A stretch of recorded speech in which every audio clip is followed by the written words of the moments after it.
Jaya Radha Madhava Jaya Kunda Bihari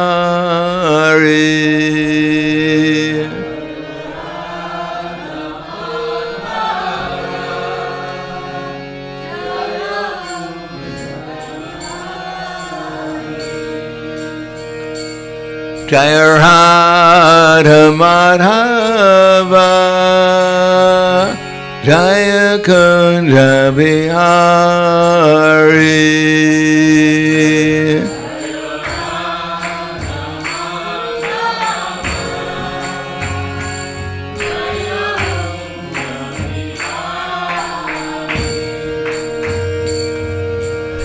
Gopidana Balaba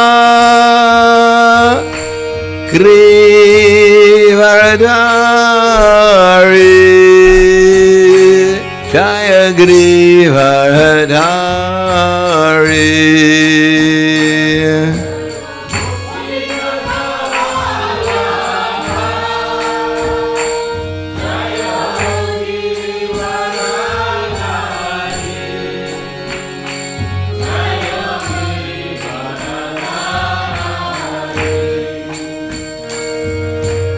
Gopidana Balaba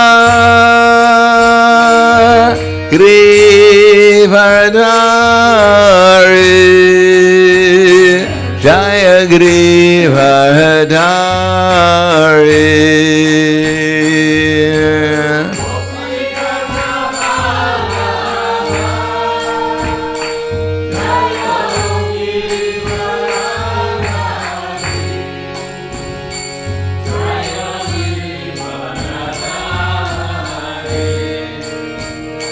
Yasodanandana Raja Dhanaranjana Jaya Raja Dhanaranjana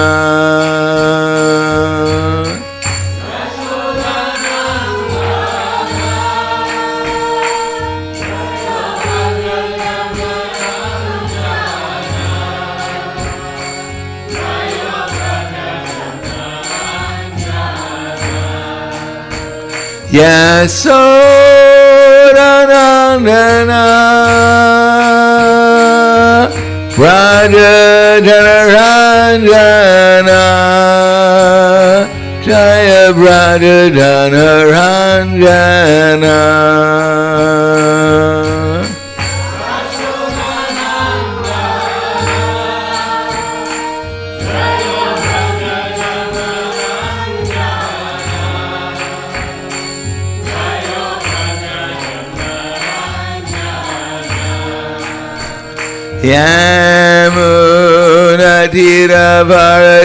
Yamunatiravarachari Jaya Kunja Vihari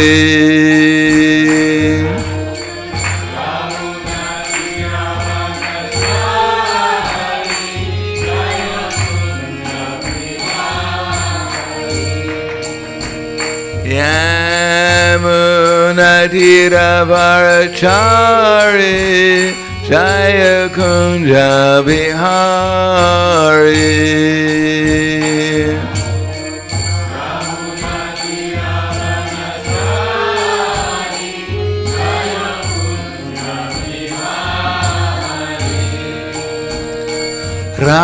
Radha Madhava Jaya Kunja Vihari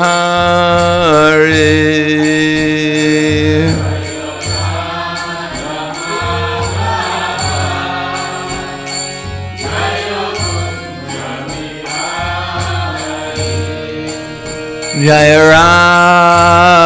Radha Madhava Jaya Kunja Vihari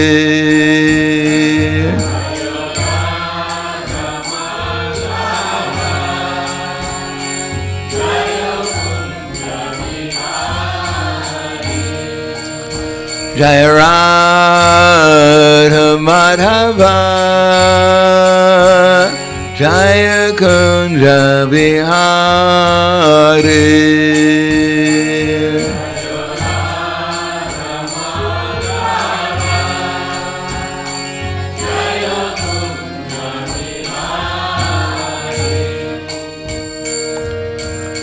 Kopijana Balaba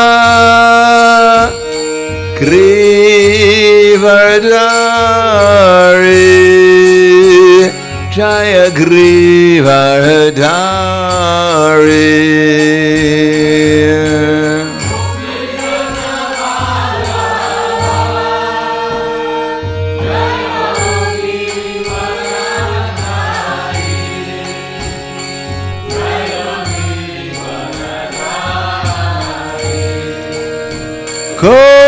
Kopijana Balaba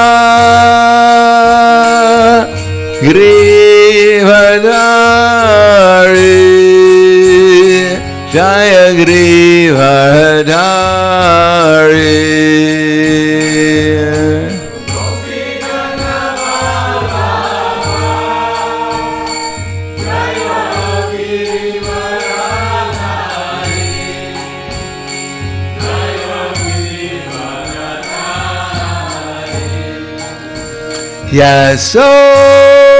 Yasodhanandana Radha-dhana-ranjana Jaya Radha-dhana-ranjana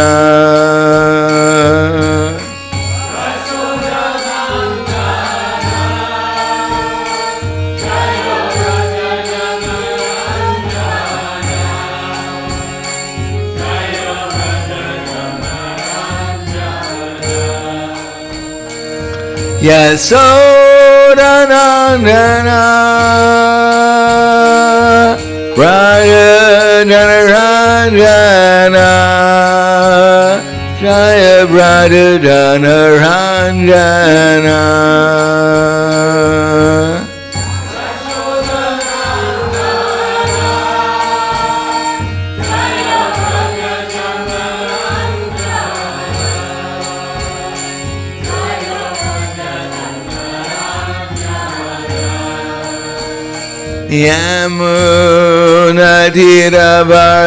Yamunatiravarachari Jaya Kunja Bihari.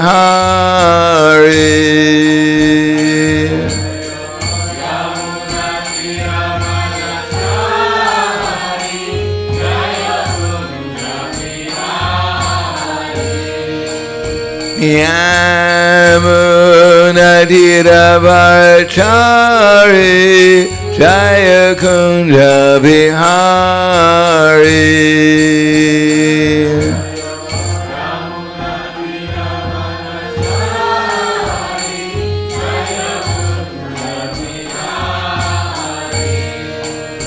Yamunadiravarchari Jaya Kunja Bihari.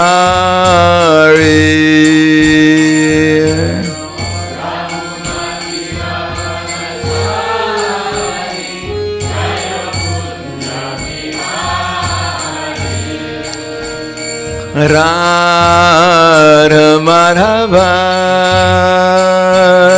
Jaya Kunja Bihari.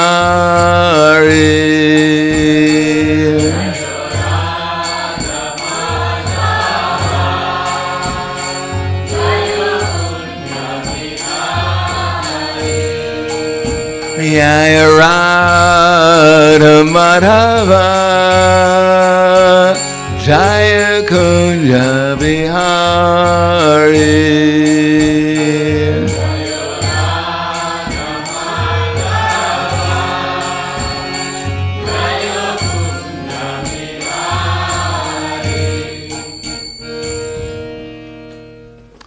Jayam Vishnupad Paramahansa Prabhadakacharya Asadhara Satushi Shiman His Divine Grace Shalasi Bhaktivedanta Swami Raj Srila Prabhupada Ki Jai Gaur Premanande Harival Slava Zarani Bhakta Slava Shri Guru Shri Grangi Namo Vishnu Padaya Krishna Prasthaya Bhutale Srimate Bhaktivedanta Swami Namane Namaste Saraswati Deve Gauravani Vicharne Nirvishesha Srinivadi Paskatyate Satarne Om Agyana Timirandasya Gananjana Salakaya Chakshur Militam Yena Tasmai Shri Guruve Namaha Shri Chaitanya Manobishtam Stapitam Yena Bhutale Swayam Rupa Kadamayam Tadati Swapadantikam Bandeham Shri Guru Shri Yuta Parakamalam Shri Gurum Vaishnavam Cha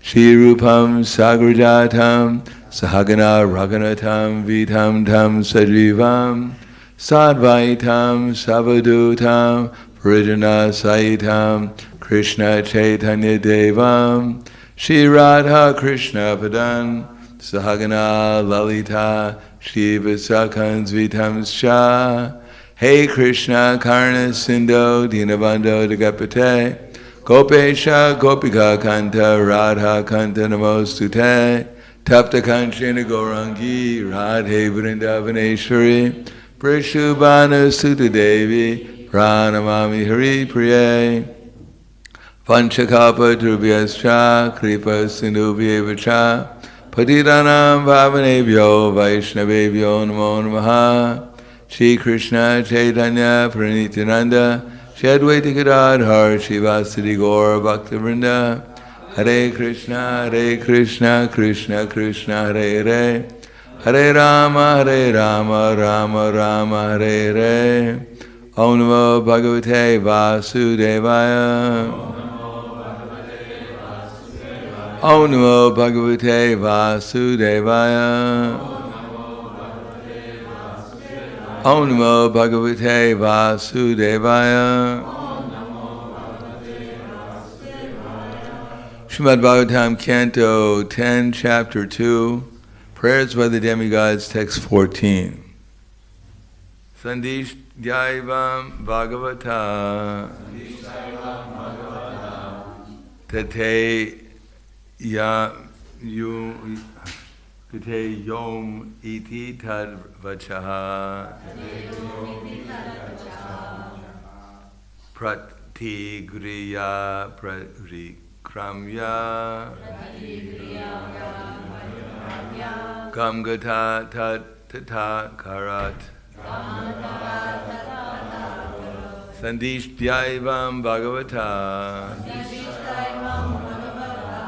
Tatate Yom Iti Tad Vrachaha Pratigraha Graya Parikramya Gamgata Tat Tata Karat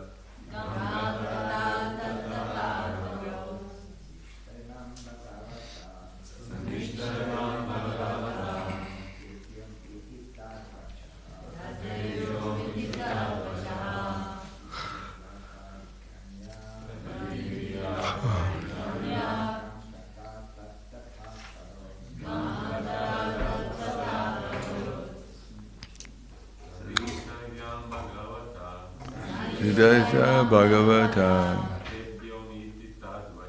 Tatate Yom Yanitya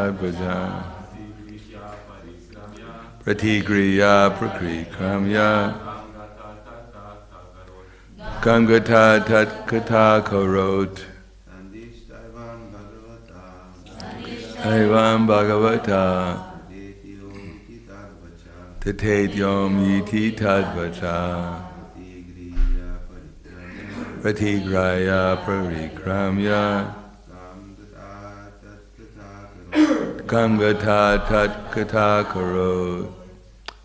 Ladies,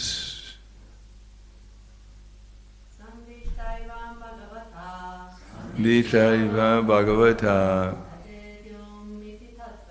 Tatate Yom Yaiti Tadvaja Pratigraya Parikramya Gamgata Tatkata Karot. Ishaivam Bhagavata Tatate Yom Yaiti Tadvata Pratigriya Parikramya Gamgata Tatkata Karot. Sandishta, having been ordered,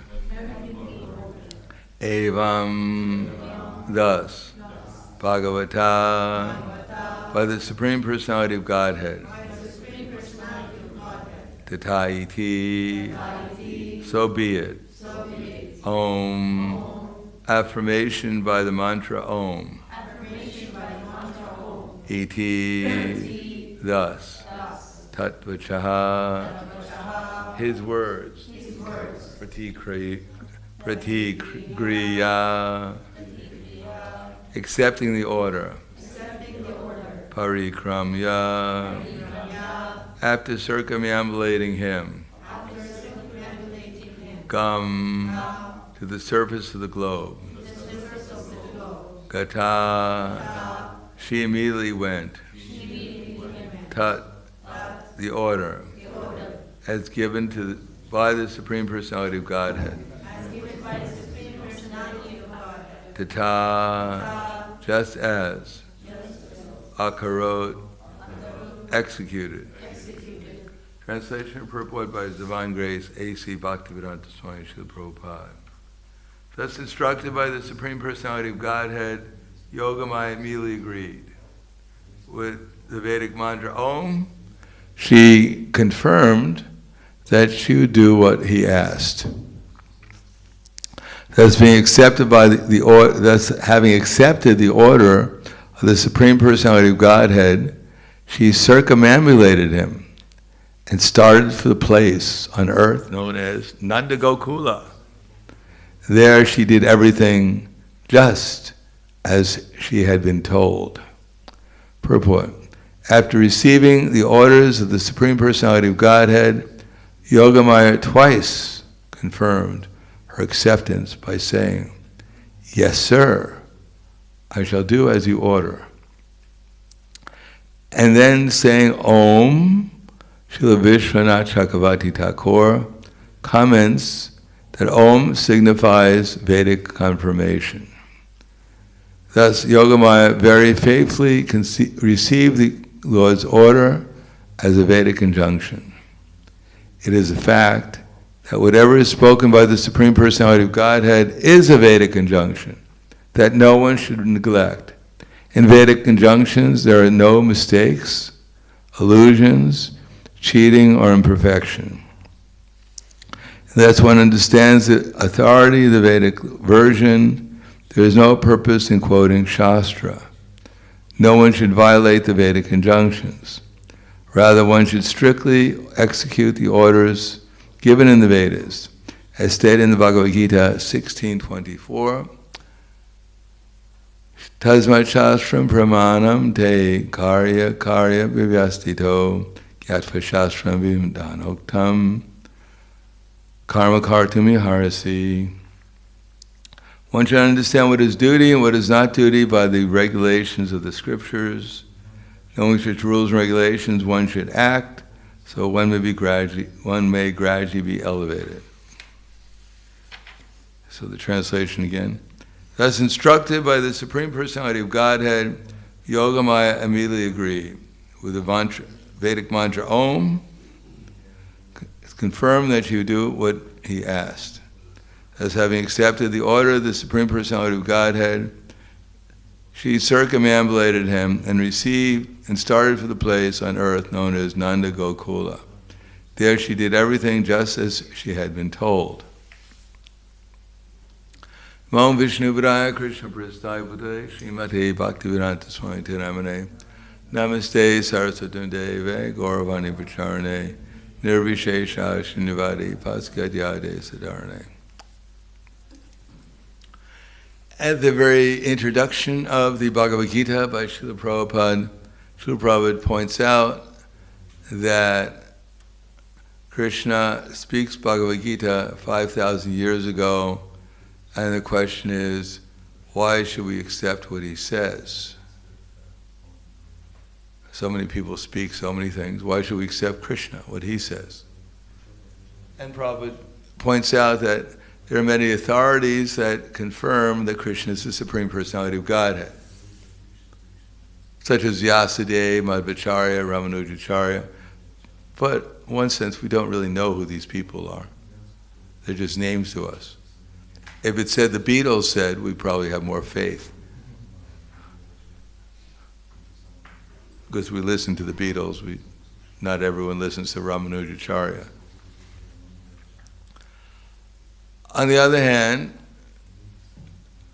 not only authorities confirm, but Arjuna confirms. But then again, Arjuna was Krishna's friend. When you're friends with someone, you sometimes say things which are not 100% accurate, just to defend them. So Prabhupada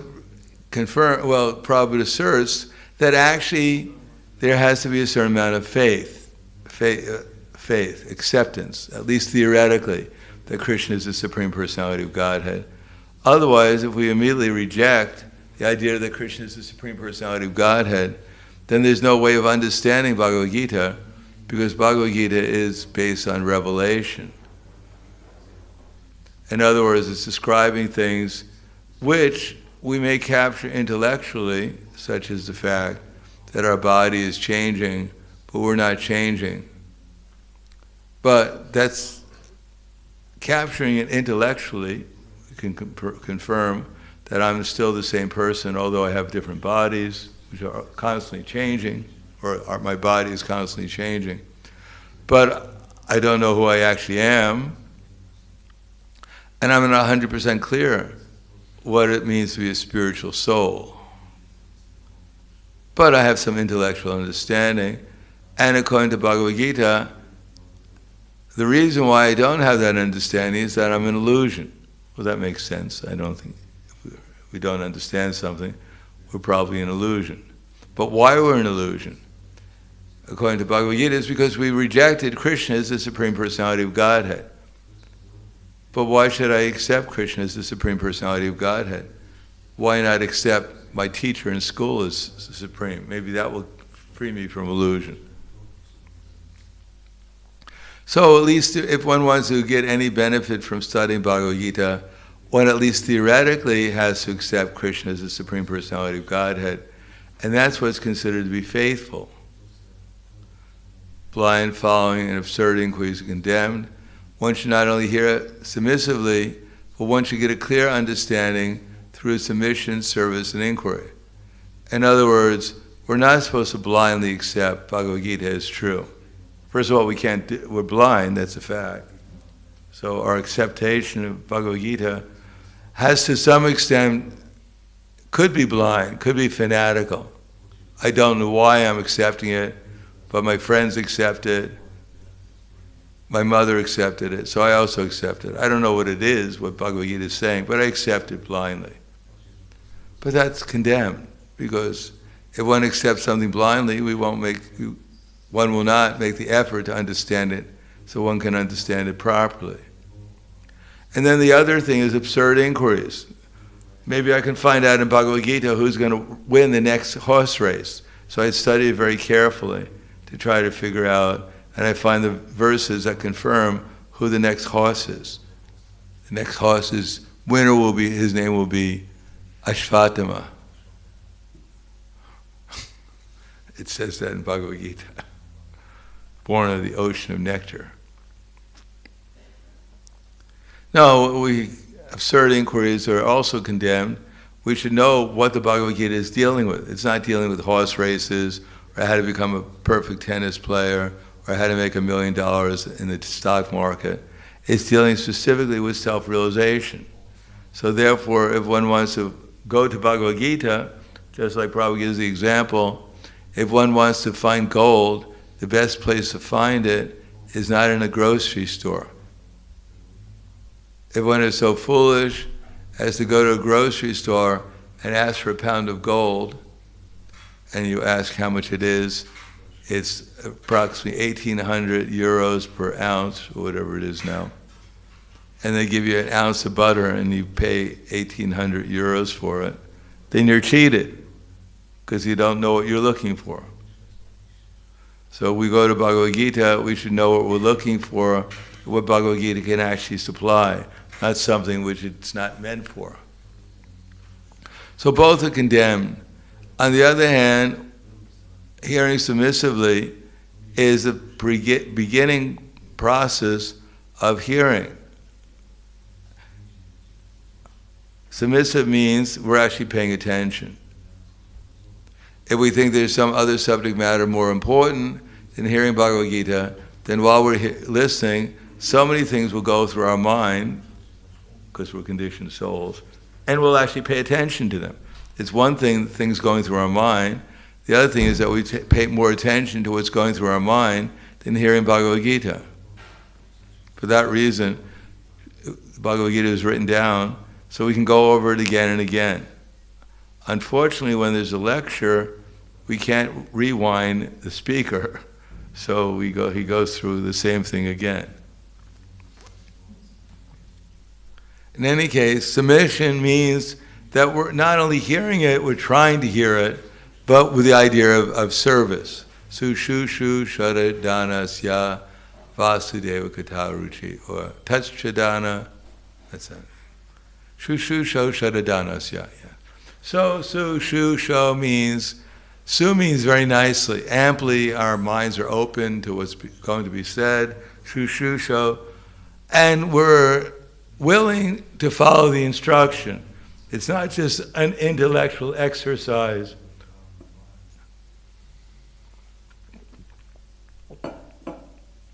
Armchair philosophy. We bat around the philosophy just like one bats around a tennis ball, from one mind to the next. No, it's actually meant for a practical application. Unless we can find the practical application on some level of what we're hearing, we're not really taking it seriously.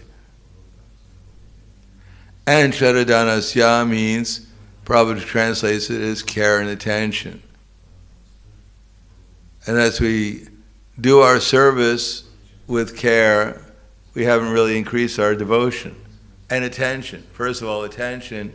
We have to actually focus in that this is actually important, what I'm doing right now. There's nothing more important. There's nothing more desirable. And therefore I should do it very nicely, as much as in the mode of goodness as I can, with as much devotion and enthusiasm, whatever I can, because that's how I get the maximum benefit of whatever I'm doing. Without that, people are morose, and they're always looking forward to the result. They're never really enjoying the activity. They're hoping to enjoy what the result will be. Even one becomes enjoying the activity, but there always has to be some result. I may enjoy playing tennis, but I have to win the match. So I enjoy playing it, hitting the ball, taking all my frustrations out on the ball, hitting as hard as I can. But ultimately, the real satisfaction is my false ego when I win the game. That I'm better than someone else. I defeated them. So only when there's care and attention can one actually spiritually, transcendently enjoy the activity. But care and attention to as it says here, to Krishna's instructions. Tasmat shastram pramanam te, that ultimately coming in control of the super soul, coming in contact with the super soul, is what brings us into transcendence. Not just care and attention, but care and attention that brings us in contact with Krishna. Because Krishna, just like the sun, is the source of sunlight, and if the spark wants to get warm, it has to go into the sunlight at least. Outside of the sunlight, the spark stays in a hole in the ground. No matter how carefully it pays attention to the ground, no matter how nicely it tries to glow in the ground, it's still in the ground. It has to go into the light to actually get the maximum benefit. So, here, our Yogamaya is dutifully doing her service. Of course, she's very enthusiastic about it. And at the beginning of Bhagavad Gita, Krishna doesn't bother speaking Bhagavad Gita to Arjuna unless he's actually submissive at least. At the beginning of Bhagavad Gita, Arjuna is not self-realized, but at least he's submissive. So blind following and absurd inquiries are condemned. One should not only hear submissively, otherwise we won't hear anything. We're just wasting our time. The speaker is wasting his time speaking, and the so-called listener is wasting their time because they're not really listening. So there has to be some desire, some willingness to serve, but that's not the end of the story. Although for Arjuna, at least it was the beginning. Karpanya dosho, pahatas vabhava, prichami swandharma samuda cheta, it's chayas nistitam brui same, shishasteham sarinam tvam papanam. Now I'm confused. Now anyone who thinks they're not confused, that they figured everything out, don't bother listening to Bhagavad Gita, because you already know everything. You know more than the speaker. So Krishna, Arjuna, at least he realizes he feels confused, he can't figure out what to do, and therefore he says, I'm confused about my duty, and I've lost my composure. We may put up a show of being confident and know what we're doing. People walk down the street and they greet each other and they say, hello, how are you? Oh, I'm great. Oh, fantastic. The next moment they're, oh my God, my life is a mess. So it's just a show. They don't know who they are. They don't know where they're going. They don't know what life is all about. But they put on a show protect their false ego. Like in Spain, they say, if there's a fire in your house, what do? You call the neighbors? No, you shut your blinds down so the neighbors don't see the fire and embarrass you.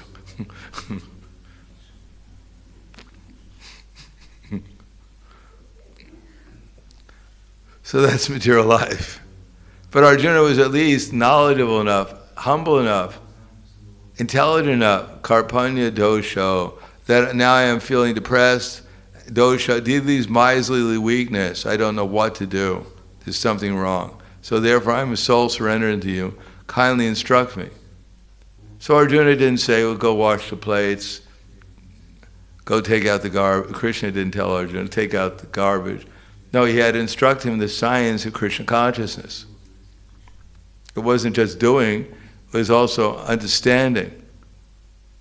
It was also doing, but also understanding what they were doing, what he was doing. And not only understanding what he was doing, but doing it skillfully, with care and attention.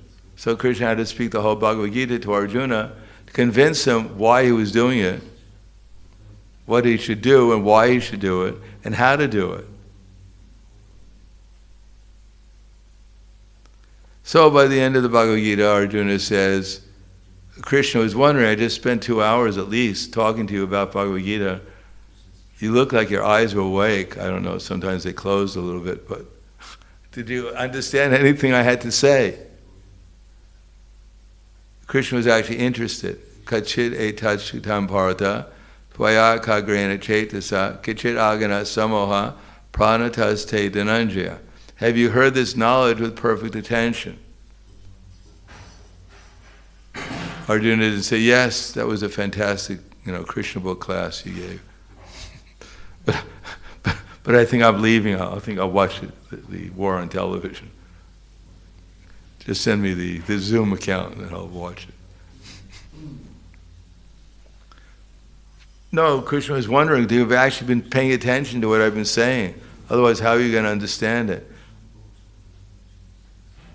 Because Krishna had told Arjuna, yate sati tata kuru.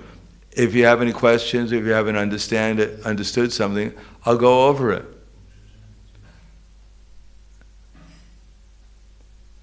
So Arjuna said, Nashto moha smritya labdva tat prasada maya chuta stitosmi gata sandeha karishe vachanam tava. Yes, I've actually paid attention. And what's the proof? Now I can repeat it back to you. I've understood it, what you said. Not only I claim I paid attention, but I actually can repeat it back. I've understood it. I can summarize it. And my illusion of being this body has been gone away. Nashtamoha smritira love. And I've remembered I'm actually your eternal servant.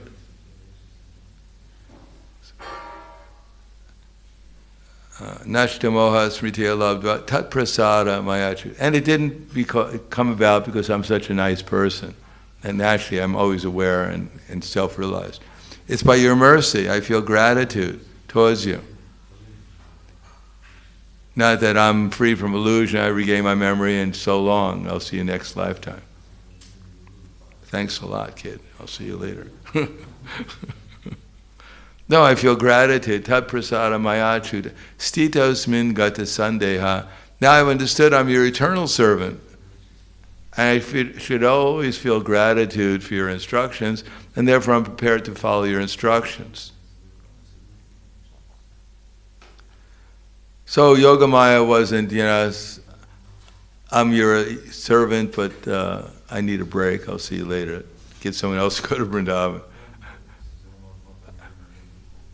It's not good weather there right now. I think I'll go later. No, she was eternally grateful to Krishna because being Krishna's eternal energy, Yogamaya, she's always in bliss. She gets the highest happiness in service. So she's always happy to get instructions. Conditioned life, someone tells us to do something, and we want to do the opposite, just to show them who's the boss. That I'm not surrendered to anyone. I never bow down to anyone. No, in spiritual life, one is happy to get in the instruction because by serving the instruction, one gets even more closer to the person who's giving the instruction and feels more happiness and bliss in that loving exchange. So one is anxious to get instructions. Not that the guru comes to town and everyone hides. Or they throw the flower and then they disappear. Because they might give instruction. And I don't want to embarrass the guru because I'm not going to follow it. I might not follow it. He doesn't give me the right instruction. He says, do this, close, give another instruction. Well, do that. You're getting closer. Do this. Wow, you hit the jackpot. All right, I'm into it. I'm surrendered. You finally gave me the instruction I'm going to be surrendered to. Now in spiritual life, every instruction even instructions which are not very pleasant become even more blissful, because one feels even more love and affection and surrender, which increases the relationship even more. Therefore, when the devotees find themselves in a distressful position, serving Krishna, it gives them even more pleasure. One devotee, he said he went into the forest to pick flowers for Krishna, and the sun was beaming down on him very intensely, but he was feeling it just like blissful, like soothing rays, because he was, in his consciousness, he was serving Krishna, trying to please Krishna. So that's spiritual consciousness. So at the end, Arjuna says, my illusion's been dispelled, I've regained my memory by your mercy, and now I'm going to do something to please you.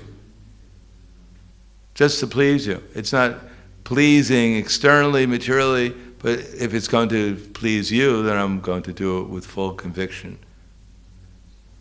Because Arjuna got the experience of Krishna consciousness, how nice it is to serve Krishna. So at least theoretically, we have to understand it's nice, and then try to apply it, and understand if it's not so nice, it's because I'm not really applying it with full determination, with full understanding, with full conviction. So therefore we have to not only try to do and do and do and expect Krishna to give me something back, I have to do and do, and then therefore try to develop some appreciation and love at the same time. Krishna consciousness is not meant so that we can figure out how Krishna can love me and serve me, that I'm doing some service to invoke Krishna's love. Get his mercy. Now his mercy is when we invoke our own love. Krishna already loves us. The question is, who do we love besides this body and my mind and my senses? No, we have to try to do something to please Krishna, to love Krishna. Do something that Krishna wants, with the idea of just pleasing Krishna, and give up all these other motivations and conceptions that there's something nicer than that to please Krishna. So Yogamaya is a good example, someone who just does her service to please Krishna. She's not in the army, in one sense. She does it because she feels love and happiness by doing it. But that may not be apparent in our service, because we have so many other reasons why we're doing it, and therefore there's love there, there's happiness there, but it's also some anxiety we add onto it by our material conceptions and attachments to what we're doing. So that gradually can be purified by understanding, and therefore try out being a loving servant to Krishna, an obedient servant to Krishna, and see what happens. And if you don't like it, we can just go back to our normal state of illusion. Maya is always willing to accept us. She is very kind to us.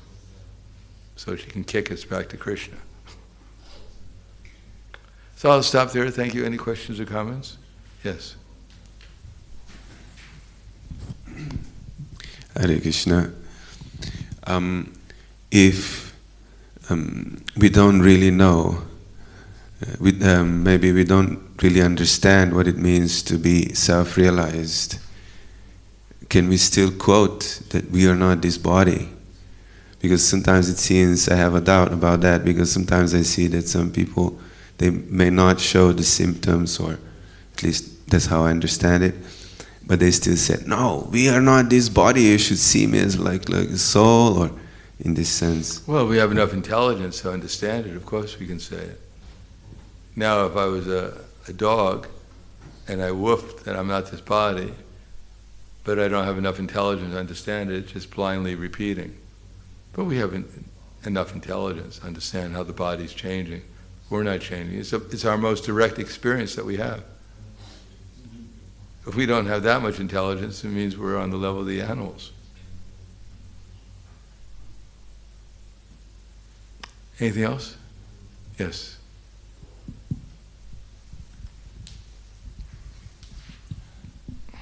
Hare Krishna Maharaj, when you said that we should, when we read Bhagavad Gita, that we should know what to look for in Bhagavad Gita, what we should find. So you say so many things, humbleness, service attitude, Krishna is God, this and that. What we should looking for when we open Bhagavad Gita? Well, those are all good. Those are mentioned in Bhagavad Gita. Sorry? Those are all good. They're all mentioned in the Bhagavad Gita. Choose any one of them. Real humility, real knowledge about Krishna. Those are all. If we know Krishna, then we know everything. So find out about Krishna. That's the iti yomameva asamudo janati purushottama sasarvit bhajante mam sarvabhavena bharata. Anyone who knows me as the Supreme Personality of Godhead is said to be the knower of everything, and therefore he engages himself in full devotional service. So, the main thing is to find out about Krishna and Bhagavad Gita, and then everything else will be revealed. If we perform devotional service, try to please Krishna, then everything else will be revealed to us.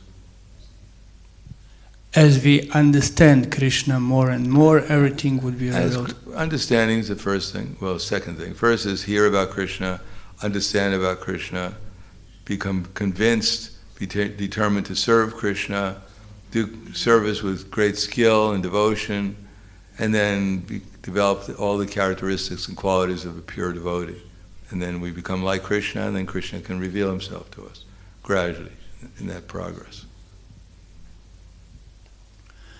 At the end of lecture, you mentioned about appreciation and love to Guru and to Krishna. And my specific question is, I think battery is low now. I have experience of appreciation to Guru Maharaj, but about love, is love like when we are willing to do anything Guru order? Is that sign of love?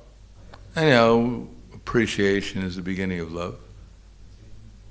If you appreciate someone, there's some element of love.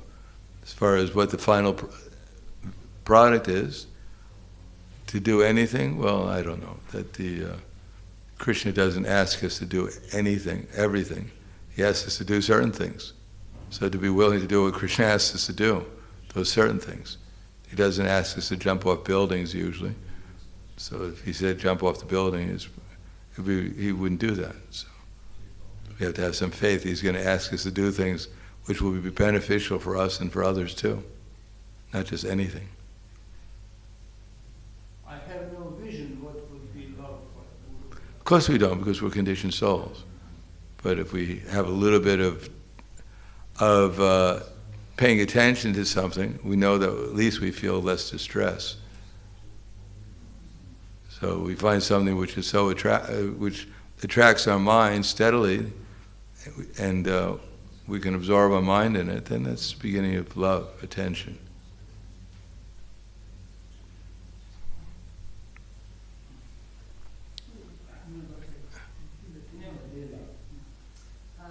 Thank you for the lecture. I only want to share my realization. Years ago, I began to visit Namahata.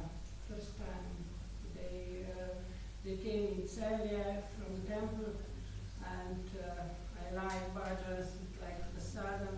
But when they began to read Bhagavad Gita, I was surprised. I didn't understand what they wanted to tell me.